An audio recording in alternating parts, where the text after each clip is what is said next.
সম্মানিত উপস্থিতি, আজ আমি কোনো গল্প বলতে আসিনি, কোনো কল্পনা শোনাতে আসিনি। আজ আমি এসেছি একটি জরুরি সতর্ক বার্তা নিয়ে।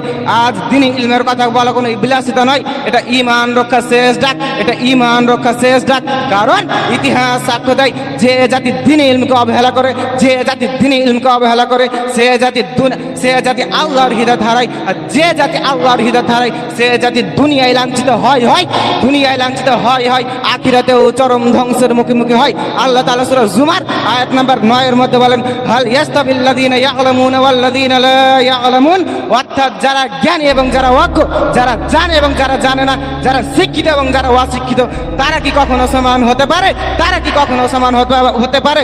সম্মানিত উপস্থিতি, না, কখনোই না। তারা কখনোই সমান হতে পারে না, তারা কখনোই সমান হতে পারে না। যেমন দিন ও রাত সমান হতে পারে না, যেমন দিন ও রাত সমান হতে পারে না, যেমন আলো অন্ধকার সমান হতে পারে না, ঠিক তেমনি